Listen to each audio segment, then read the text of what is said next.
Is the presentation visible? Yes, sir. Yeah, super.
Time, huh?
Good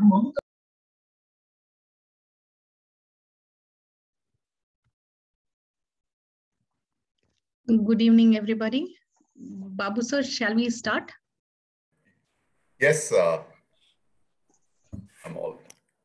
Good evening, sir. Good evening. So, good evening to everyone.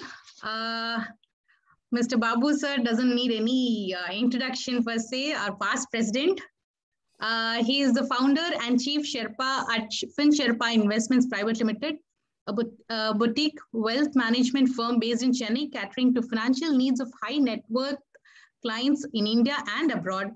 A fellow chartered accountant of India, he has a 25-year expertise in the area related to finance and money management. Prior to FinSherpa, he has co-founded Pelican Wealth and has been associated with Algro Capital, a leading investment banking and wealth management house. Apart from FinSherpa, he is also an advisor and co-founder at a revolutionary fintech startup Roundups, which caters to millennials and Gen Z in creating a unique method of saving and investing. He's a passionate reader of non-fictional books and is an amateur marathon runner. A passionate thought leader in the personal financial space, he has authored the best-selling book Unlock Secret to a Wealthy Life, which helps young adults to start their investing journey in a methodical manner. Being the president of IFA Galaxy during his presidency period, he got 25 fellow distributors to co-author a book called Stay Hungry, Stay Bullish on how to build a robust mutual fund distribution business. Without much, I would like you to start your presentation, sir. Thank you for joining us today. Thank you, Apurva. I hope I'm audible. Of course, yes. Thank you so much. Good afternoon, friends. It's a pleasure once again to be connected to all of you all, and always a delight to be amongst fellow distributors and share what little knowledge that I have been able to gain and kind of able to see if that can kind of help you in any which way crafting your business better. Today, the topic is segmenting your way to success is the topic, and this is one of my favorite subjects, so to say, with mutual fund distributors. And in every forum that I meet any other distributor, one of the questions that I commonly ask them is, "Who is your customer?" And you'll be surprised that 90% of all the people come with the same answer. "Sir, everybody is my customer." And my answer, very simply, friends, is that if everybody is your customer, then nobody is your customer. And let me explain, right? So we all know this story of Mahabharata, and I'm going to relate it. I'm going to repeat it just so that all of us understand this, right?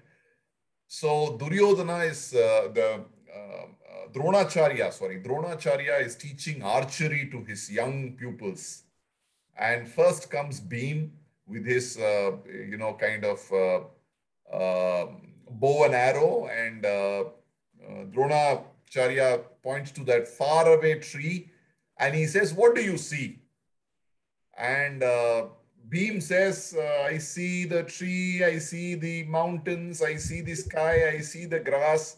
He says, "Step aside." Then he calls Yudhishthir. He says, "What do you see?" Yudhishthir says, "I see the tree, lots of green leaves and blah, blah, blah." He says, "Step aside." And one by one, all the Pandava brothers come in and they are asked what they see and they move aside. Finally, Arjuna is called the last, and the same question is asked to him. And Arjuna says, "I see the eye of the parrot sitting on the second branch of the tree." And then Dronacharya says, "Fire away your arrow." And rightly so, it hits the bird. The point which I'm trying to allude, friends, is that if we can only achieve or only reach the target if we know what we are trying to reach. And that is so true. And I think we're all using the same analogy talking to our clients. We're telling them, invest so-and-so money today because you want to reach a certain goal post. So to achieve that goal, we create a roadmap, right? Now I'm asking that simple question for each of us. Look at yourself, look at your practice, and tell me, do you know who your client is? And we're going to spend a little bit over the next 20, 25 minutes on this subject.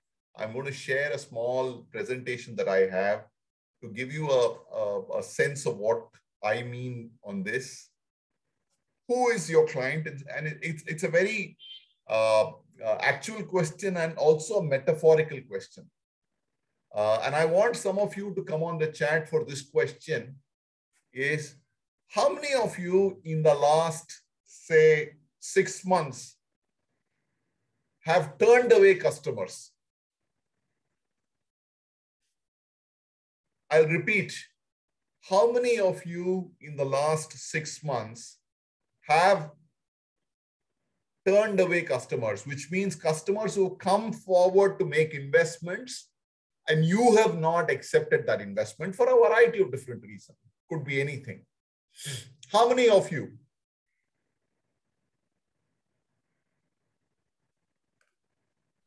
We have. Use the chat window. Okay. Yuvraj just said, I have. Okay. Very good, Subramaniam. No payout allowed. Yes, sir. Somshekar. Great. Friends, thank you, Rajesh. Thank you, Arvind. Jay Kumar. Fantastic. Thank you so much, friends. I've got my answer. The point which I'm alluding to is that if you've never said no to a customer, or if you have taken all the customers on board, then this session is extremely important for you. I'm sorry, I think somewhere. And in the next 20 minutes, I'm going to give you an insight about what I have found and how it has helped me grow my practice. And hopefully it'll add value to you as well. And let's see how we can kind of connect the dots. So every person looks at his customer differently, right? It's the same individual who has many needs, but each of us have, if I were a person who is an insurance agent and I am looking at him to buy an insurance product, if I'm a mutual fund distributor, I am trying to see if he will buy a mutual fund. It's the same individual, mind you, but each of us looks at that person very, very differently. We all have a different perception about it. Can we have a more holistic view of that person is one more thought that we need to look at. We all know these 4 people. They're all very popular people. Of course, I'm not going to ask who they are. MS Dhoni, Ratan Tata, Bollywood actress, I think it's Alia Bhatt, and Nirmala Sitharaman, right? The reason these 4 are displayed is they are all 4 very different stages of their lives, right? So the point which I'm trying to make here, friends, is that their type of investment needs, their aspirations are likely to be very, very, very different. Each of them are going to be very, very different in the way. So for instance, a Mahendra Singh Dhoni, probably in his early 40 or 40s, is looking at an accumulation phase now. He's got money. He needs to deploy it aggressively. He's still got about, of course, his cricketing career may be kind of coming to an end, but his career or his businesses in other areas are just taking off. So he still has a large window open in terms of how he is going to manage his money. He still has a long way before, he stops getting regular income from whatever he does. So he's probably somebody who's looking at continuing to accumulate his income. Ratan Tata, on the other hand, is probably on the post-retired life. Today, he's looking at enjoying what little money he has, right? It's not about accumulating the money, but really putting his money to use and enjoying his life. Alia Bhatt is probably much younger. She's probably earning monies to kind of create a place for herself or to start a life later on in things, so on. So she's probably buying a real estate, whatever, because she's much younger, probably in her late 20s or early 30s, so to say. And Nirmala Sitharaman is probably in her mid 50s or early 60s, just about contemplating how she must plan her retirement, so on. I've taken these people more not from the description of who they are, but from the age profile of what they represent, what age they represent. Because I believe that at that particular age, everybody's needs are very different according to the age at which they are. And now, the friends, the difficulty comes when we are trying to address all these four within the same organization. Now, if I'm trying to have a MS Dhoni, Ratan Tata, Alia Bhatt and Nirmala Sitharaman as my client, then their needs are extremely diverse. Alia Bhatt probably wants cryptocurrency trading or stock trading, very, very fast, she's very aggressive. Maybe a Mahendra Singh Dhoni wants to invest in mutual fund, long-term equity funds. Ratan Tata is probably looking at more safer investments.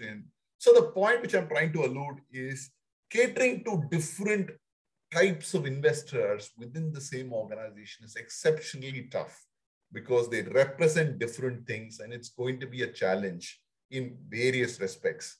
So it's extremely important to know who is your client, which is the kind of profile of people you want. And this is just a simple example I put.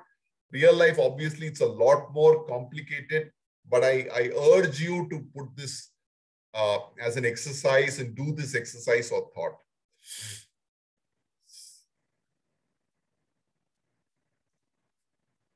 Normally, in the marketing parlance, there is a terminology called buyer persona.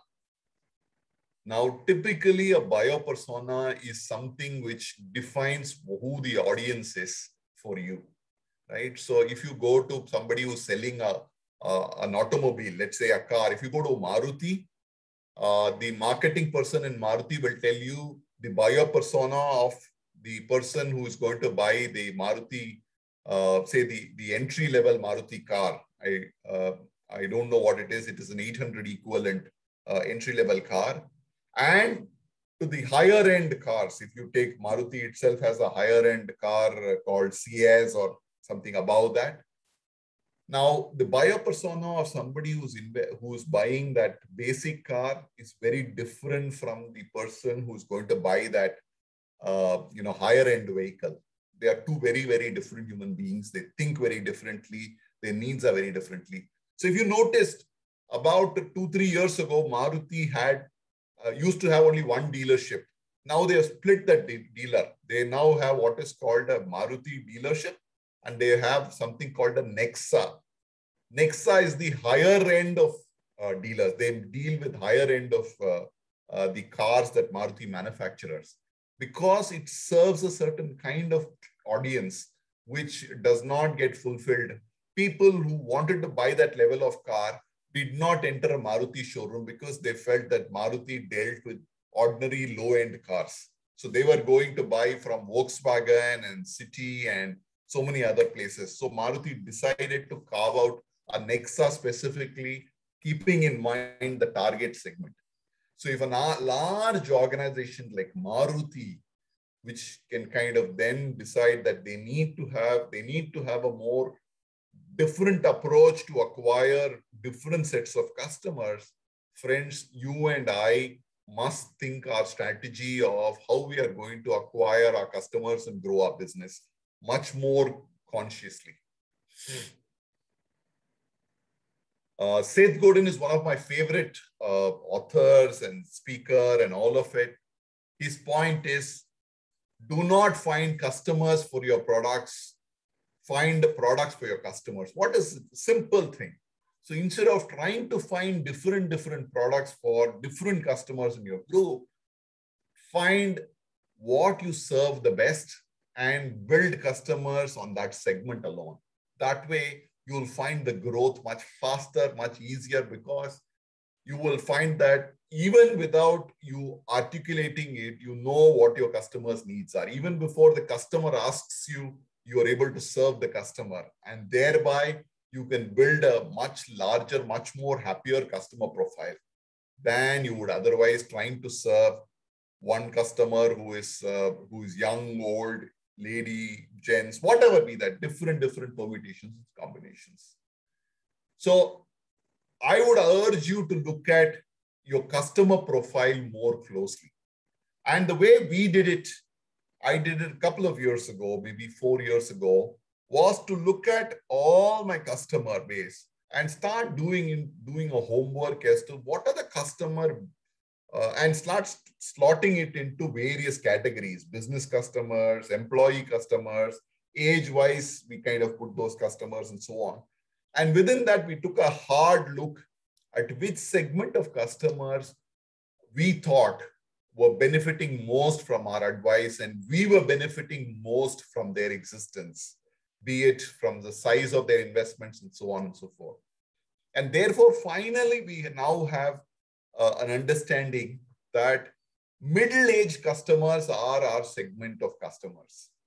So we deal with customers who are 45 or 50 years and above as an age profile at this. So today, if you go to my website, finsherpa.com, you will find that the mission statement and vision statement both have this terminology which we have, which is called middle-aged. So we don't offer our financial advice to somebody who's 20 years. So today, somebody comes and says, hey, Babu, I want you to kind of do a session for somebody who's just starting their career. I will still do a session, but I'm not looking at clients in that segment. They're not my clients. So that's the advantage of this. And what this brings about is brings great clarity in our mind as to what you can do and what you cannot do. So we don't do stuff like, I just want to do one 5,000 rupee SIP. No, sir, I'm not your organization. I can put you onto other people. I can put you onto online platforms that can help you. But a simple SIP, we cannot help you with. We kind of work in a certain pattern, and we want to have work with clients only on that pattern. So all these realities came about only after we were able to zero in on what is the customer profile that we want to grow our business with. I am not suggesting that we should say a very harsh no to people. We don't say a harsh no, but we tell them very gently that we can help you find other people who will help you with this kind of an investment, but this is not what we do. We do, in fact, many cases I've gone to say, if you are not 50 and if you don't have 25 lakhs of income, you would find that our services will not be able to benefit you much. And it's a hard conversation to have, but it's an important conversation, I think, is to have if both of us want to benefit. And it's good for client also, because in the long term, you're not taking clients who you cannot serve optimally. And to us, it's extremely important once I take a client on board that over the next 10, 15, 20 years, we take him to a point where he's comfortable and he's kind of the goals that he has articulated, he's able to reach. So that's really why we believe it's very, very important to segment. Now, segmentation, friends, can be in multiple ways. It can be geographical. So as an example, I can look at clients, handling clients only in Chennai. I can handle clients in rest of Tamil Nadu, not being Chennai. I can handle in tier 2, tier 3 cities. And each of their needs are very different, my friend. A Chennai client's need is very different from somebody in Erode or Salem. It's very different from somebody who is in a different place. So I can have a segmentation which is geographical. And geographical, even within a place like Chennai, I can say, I would want to handle clients within a certain geography, let's say South Madras or North Madras or Anna Nagar and those areas and so on and so forth, because the density of client population that is there is huge. And if you define your geographical boundaries, you'll find innovative ways of reaching your client within that boundary. If you don't define is where the problem comes. So that's one way. Of course, you can also have clients based on their entity. So I could have corporate as my client. I could have individual as my client. I could have charitable trust as my client. I could have gender-based. Some of the most developed countries like US and UK and Canada have very, very gender-based advisors, in the sense that there are advisors who only advise divorcees. There are advisors who only advise, widows of a certain profile and above. So there are different business models because they bring a certain amount of expertise to that segment because they handle a large volume of people in that. There are people in the Western world who specialize in advising people who have children with lesser abilities. So that's a special category of advisors whose job is essentially to work with families who have disadvantaged children.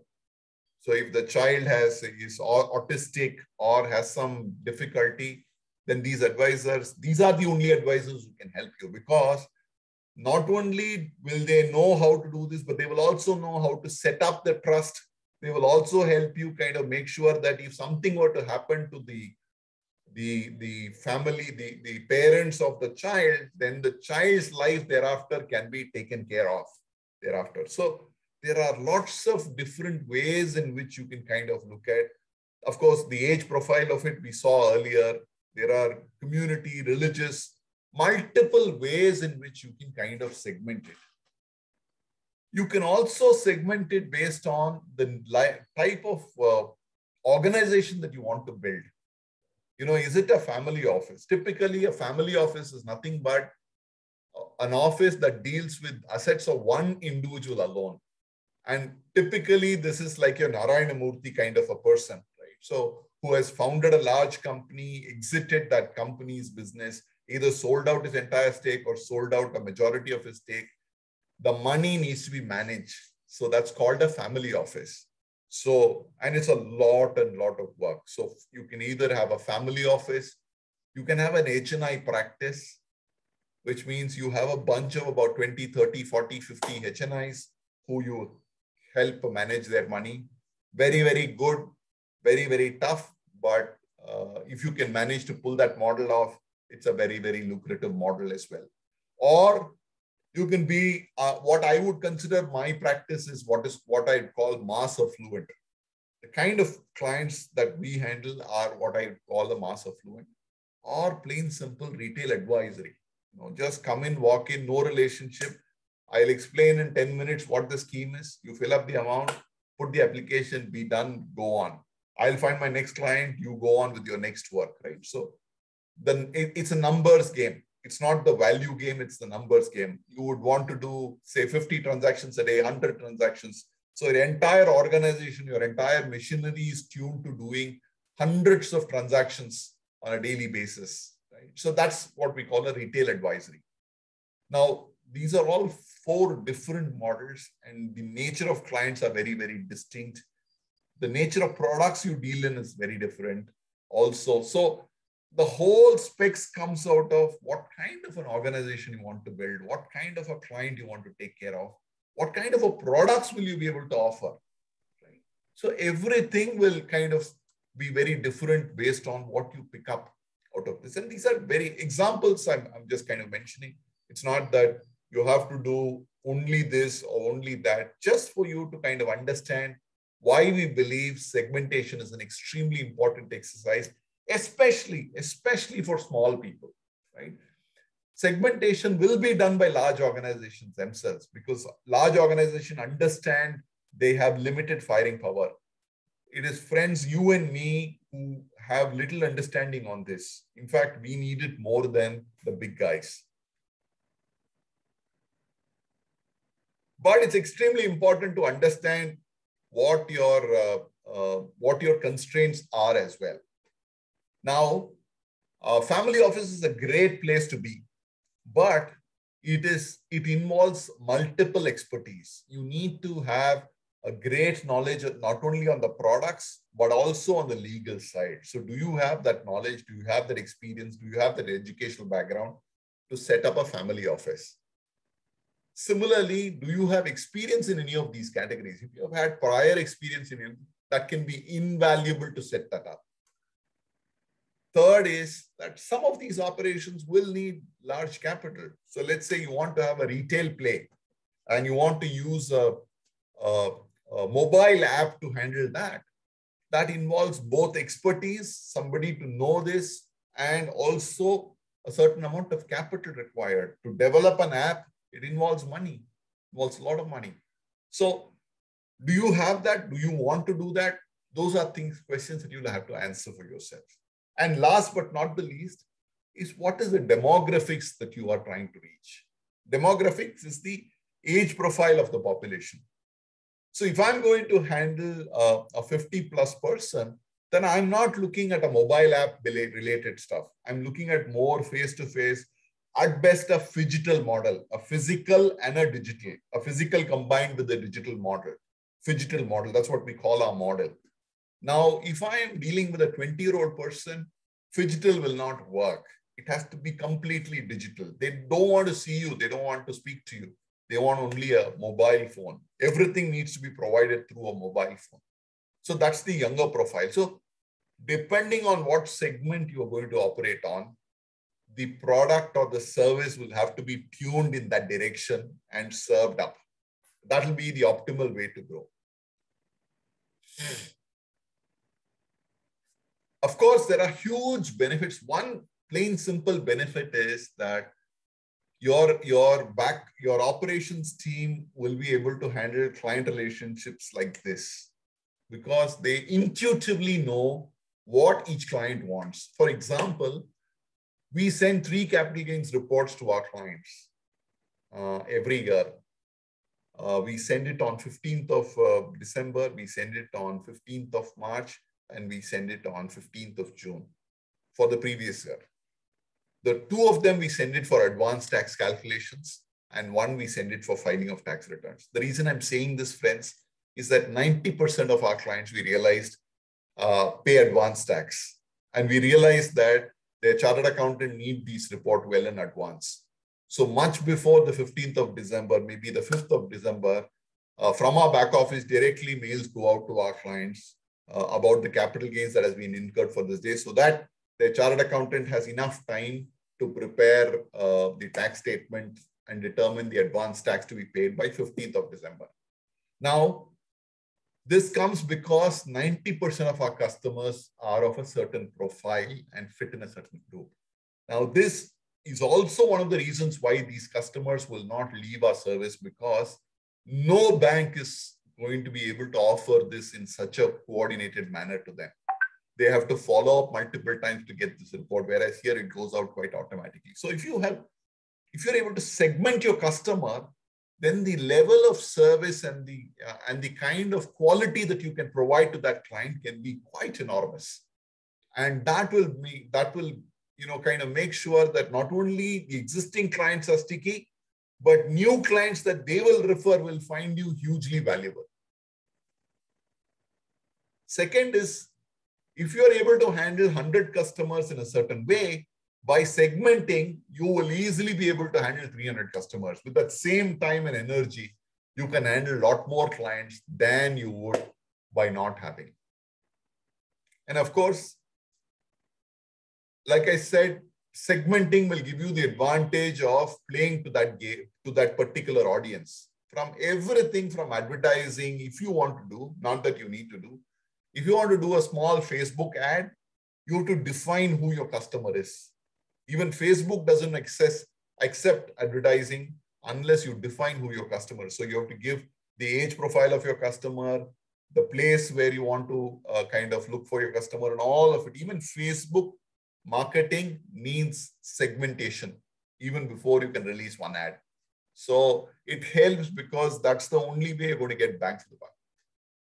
And of course, like I said, a lot of my clients are at a point where we need to help them create wills and estate planning and so on and so forth. So over a period of time, we have also developed that expertise and experience in talking and getting those services done for the clients.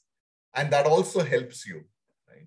Because the homogeneity of customers is such that all of them have this need. We have also been able to do learn a bit more because they have come back to us and we have gone back and sought help and build it. 3 times, 4 times, you do 5th time, you're already a half expert in that space, right? So those are the advantages of a client segmented approach. I love this quote, which is Henry Ford's, which he said, if you had asked people what they wanted, they would have said faster horses. The reason I'm saying this, friends, is that many a times we think that the customer knows best. Unfortunately, that is not true. Unless you determine what your model needs to be, the customer will keep pulling you in different angles. And it may not all be something that you would want to kind of do and be able to deliver happily. And of course, Steve Jobs said, people don't know what they want until you show them. So if you show a superlative service, then you will find that customers find sticky. Friends, we as mutual fund distributors and individuals at that are at a very, very important transition point. On one side, we have the threat of digital, right? Big firms are pouring lots of money to create apps and services that threaten to kind of take the business away from us. The other side, the large banks are getting bigger and bigger, and they know more about client money in the bank account than you and I can ever know, right? So those are two things that are hitting at us at all times. The only way we can create great value is by segmenting your customer and knowing your customer need inside out. If you know, even before your customer thinks about it, if you can think about and come back with what he needs and provide him that, you would have won the customer for life. And that you can know only if you have a segmented approach. I love this slide because this is defining what we do, right? So there is water available at 10 rupees and there is water available at 6,500 rupees, both within the same country in India. And both are water, nothing more, nothing less. There's a market for both. The guy who's buying the same water at 6,500 knows that it's also available at 10, but he's willing to pay that price. There is somebody who's willing to pay. And I'm not for a minute saying that, the 10 rupee one is cheap and bad, because the 10 rupee one is actually sold by IRCTC, which is one of the most expensive stocks. So you can sell the cheapest water and still be the darling of stock markets. On the other hand, different. But it's extremely difficult to sell all 4 bottles within the same location. You cannot have one restaurant in which you open and you provide all these 4 within the same restaurant. That's going to be difficult. You've got to take a choice to pick up what you want to sell in this. Not all you can sell. And nothing wrong in selling the cheapest one, as long as you can sell multiples of that.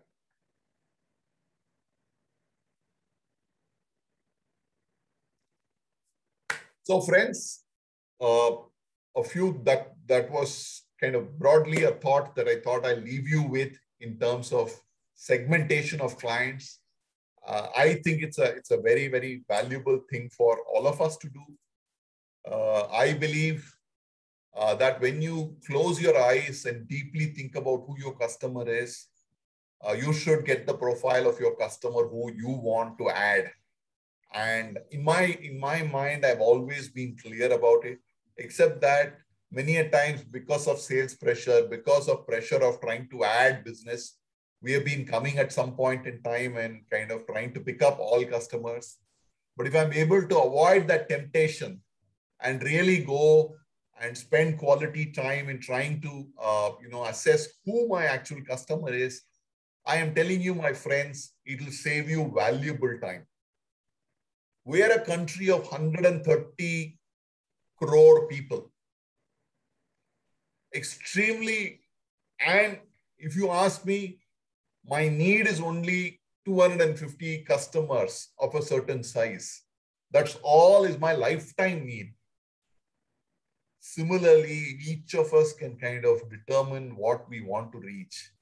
I think you'll find the journey of your experience far better, far more productive. Your 10, 12 hours of office time gets better spent in trying to acquire. It's more profitable. It's extremely important today for us to be razor sharp on profitability of our business. And that can happen through the segmentation. I hope this was useful. I will stop here and kind of be open for any questions that you may have.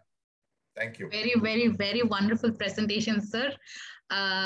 You have explained segmentation so beautifully to us. So I think a lot of us will definitely take what is good in this for us and implement in our business model. Sure. So any question? Yeah, we have a question from, I don't know, EI. Why are you not attending below 40 clients? You cannot. That's the idea of segmentation. You know, this whole session is about, see, you cannot handle everybody. You cannot satisfy everybody. I would love to satisfy 130 crore customers. I mean, I'd love that. I'd be a very rich man. But you cannot. We all have the same 10 hours a day. We have probably six days a week. Within that, if I have to optimize, I have to find my spot, my friend. And you have to find, see, I can't do and needs every 10 years differ. For instance, 20 to 30 customers have a very different need to a customer who's 50 to 60. They're very different. A 20 to 30, you have to, he has to do an SIP, he has to do some tax saving investments and so on and so forth, and his journey starting there. 30 to 40 is different. He is just starting his home loans or something of that nature. So a larger portion of his money is going towards property investment or his thing, and balance he's starting a family, and those are the challenges that he's having. 40 to 50 is the next challenge, kids, so on and so forth. 50 to 60 is a different. Okay. We have felt in the best interest that 50 upwards or 45 upwards is the client that we believe needs more help. Now, I could be right, wrong, but as long as I am focused at that, and I'm constantly trying to acquire that segment of customer, I will win at the end of the day. One more question from Mr. Subramaniam Madurai. When do you know that we need to go based on this? He's asking when we should take a call on the customers and based on our AUM or any other parameters, on what basis? I'd say even before you start your practice, if you have this clarity, your practice will be much more faster and roaring. But if you're already in the business, I'd say do a deep dive into your business. Get hold of a good friend of yours who is not connected to your business and do up a kind of an Excel sheet. Put it there, age-wise, put it, customer profile-wise, put it. Put the name, put the profile of customers. Is he a businessman? Is he a employee? Is he a whatever, different? Is he a doctor? Is he so professional? Is he whatever categories he is in you want to put, and then put the age profile and start putting your customer and start measuring in a very qualitative way what you think your value addition to him will be. Right? And one of the reasons why we decided that we would not look below 40 is that if I'm giving an advice to a 20-year-old today, there is a likely possibility that he can also get the same advice from an app. And he's perfectly happy with the app. In fact, he's more happy with the app than he is with me. True, true. So I don't see great value. And unless client sees great value in what you do, it's unlikely that he will continue with you. So it needs a very symbiotic relationship that the client must see great value in what you do. And you need to value what the client brings on. And we have great clients. And many of these people between 50 and 60 come with large assets. Large assets means the trail income that we earn is also reasonably large. So we love that. Assets, yes. Yeah. From Mr. Madhusudan, how do aggressive mutual fund business for new MFT? How to do aggressive mutual fund business for new MFT? Your advice and guideline, please. If I understand that question, you're asking how do I do business aggressively for new MFDs, people who have got into the business newly, right? I continue to believe, I am in this for the last 25 years after Ramesh, but I'm probably in this about 2 or 3 years later I started. So I'm in this. But even now we are early days in this business. Talk to 20 people, you will still find that 16, 17 of them don't know what mutual fund is. They will still know what an SIP is and so on and so forth. But really the crux of creating wealth, they have no idea. So the first point to start is how many people do we meet in a day? Physically, digitally, how many people are we meeting? And don't bother about whether they want to become customers or not. That will follow. I believe it's important to meet. So if you are starting up newly, keep a count. And I think if you're starting up newly and you don't have a digital model, you need to meet 10 people a day, bare minimum. 10 people you must be able to chat and ask 4 or 5 simple questions. Sir, what are you doing for your investments? Do you have a plan for retirement? Have you invested in mutual funds? Can I talk to you 5 minutes about mutual funds? That's all. Those 4 or 5 questions, if you're able to ask, you're able to get answers. I think 10 people a day translates to about 300 people a month. In 300 people, I'm sure you will find 30, 40 people who will want to start a relationship with you. That's a good way to start. True. From Mr. Venkat Ramana, by segmenting the middle-aged group, you will still be in a position to provide holistic protection solution, including health, term, and critical illness. See, if you want something, you'll have to give up something, Venkat Ramana. So we don't sell so much of insurance. By the time people come to their 50s, they already have somebody who's helped them with their insurance. They already have somebody who's given them term insurance. So to a certain extent, all of that is taken care of. So we're not too conscious of that. So there is always this give and take, right? So we can't be a great insurance product guy and sell into this segment. This segment is about volume of funds that we get to manage. On an average, I get to manage about 75 lakhs per person. Right? That volume gives me a certain return for my time and energy. That's all I'm concerned with. Absolutely right. So every model will have a flip side. And for the 50 to 60 segment or 60 and above, insurance is a big flip side. There is no insurance. I mean, insurance costs are prohibitive. If the guy is 60 and you go for a term, he's finished. I mean, he already has something of blood sugar and hypertension and so on. So either the insurance company will not give him insurance, or if they give, they will kill him in the process. So it doesn't work. I think those categories are already over-insured mostly. Yeah, exactly. So in that age segment, we don't kind of do much on the insurance side. Absolutely, well said. So any other questions?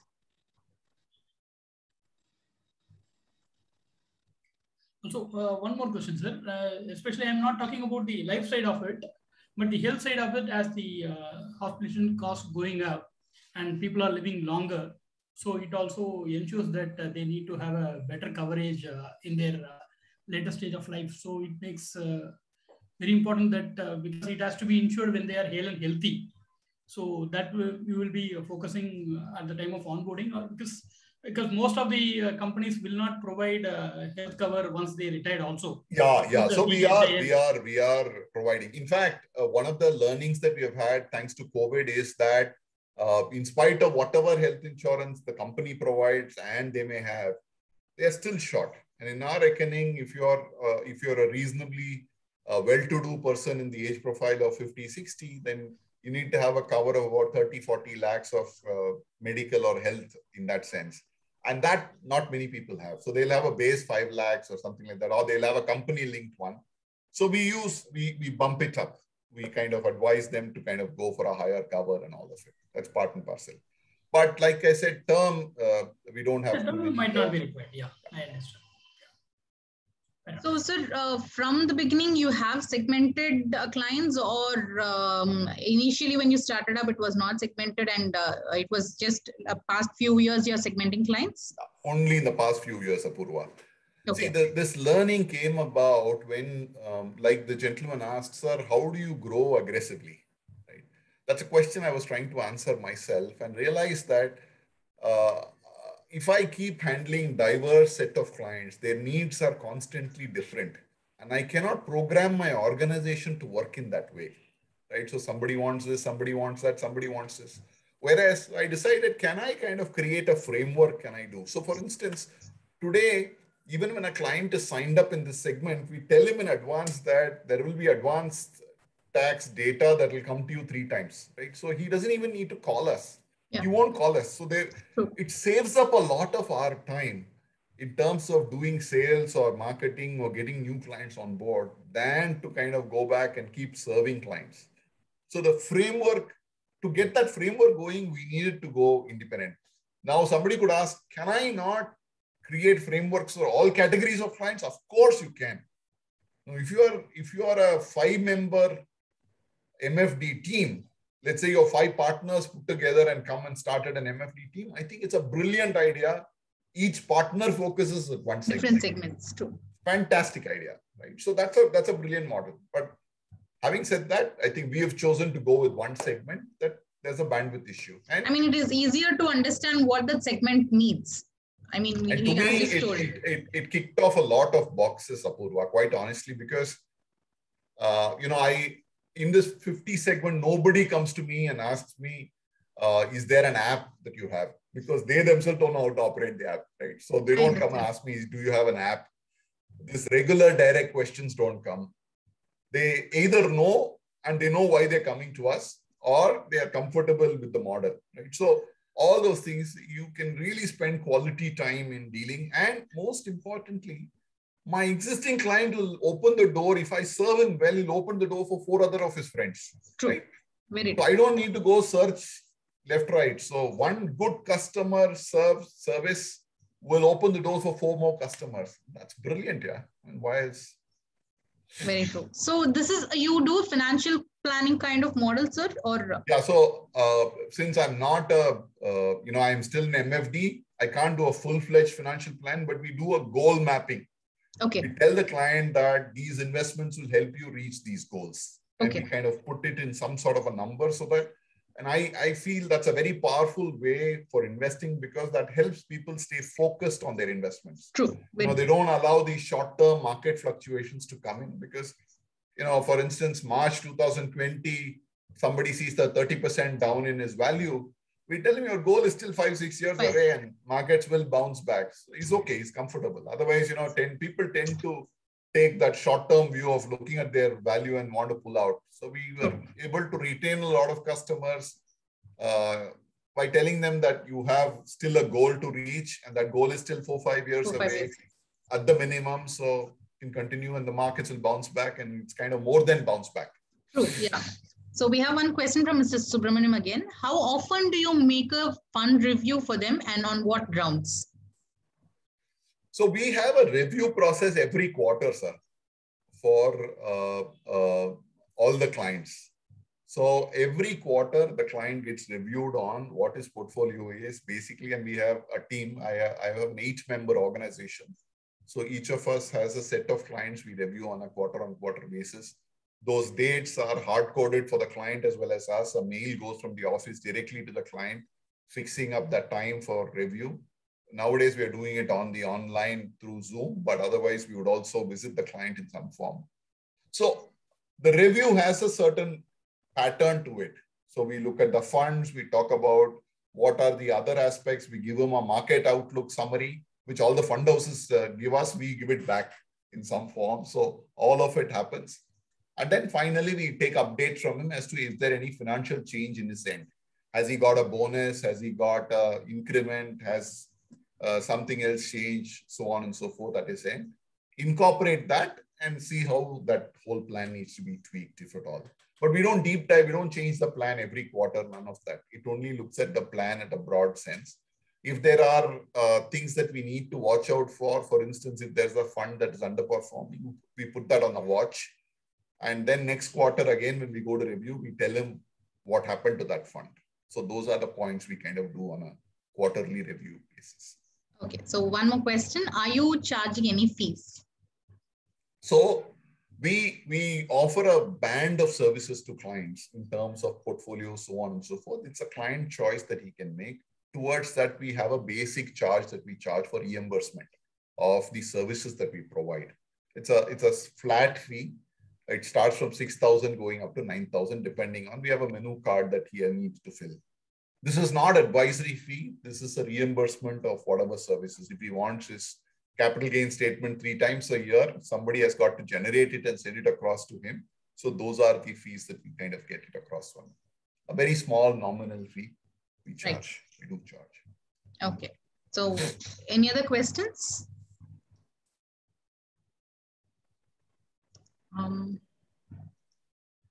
Yeah. From Mr. Madhusudan, sir. Yesterday, I met a client. He asked, how do you get income from this? Can you explain how to reply? See, I'm going to tell you one secret in this, right? And it's very, very important. I travel for client meetings in a Honda City. I fix my client meetings if they want to meet in a 5-star hotel, right? Third, one of my stated views, which I put it right up front to clients, as well as it's on my website, you can go see the values by which we work, is to run a profitable business, right? I tell the customer up front that I am not in this to do free service. I am here to earn good returns, because unless I earn good returns, I cannot survive. And if I don't survive, your investments will suffer. Right? So it's extremely important as mutual fund distributors, you understand and you make your customer understand.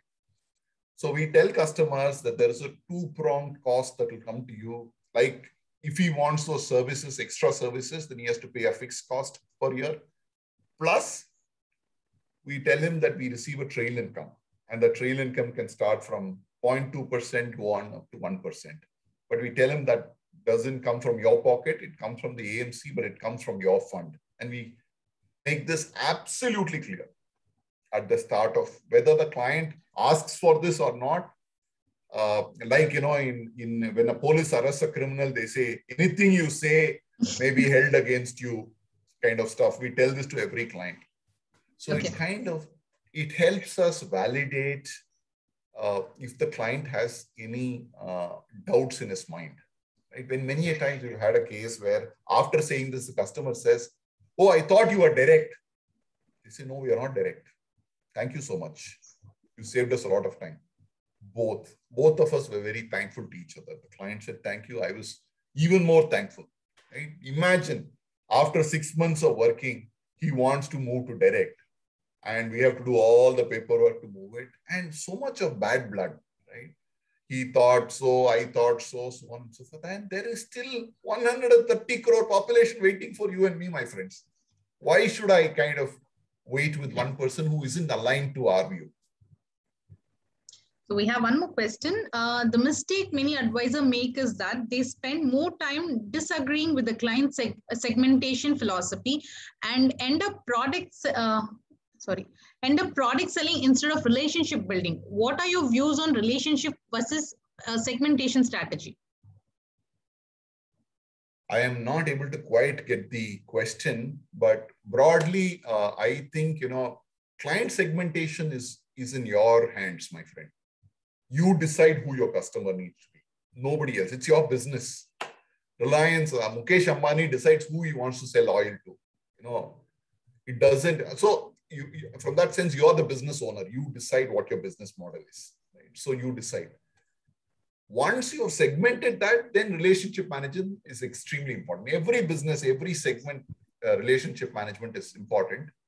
But I don't think it's relationship management or segmentation. I think it's relationship management and segmentation.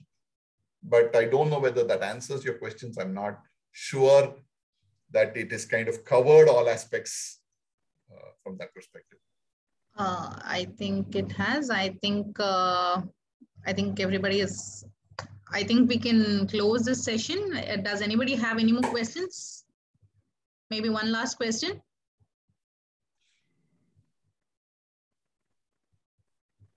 I think that's all, sir. Thank you. Do reach out, friends. I mean, do reach out if you want some help. I truly believe all of us will grow into multi-crore businesses, but we need to have a business mindedness behind this. We need to have a focus. We need to kind of, in our mind, determine what we want, and we can add tremendous value to the client, but we must know who that client is, who will add tremendous value to us. Yeah.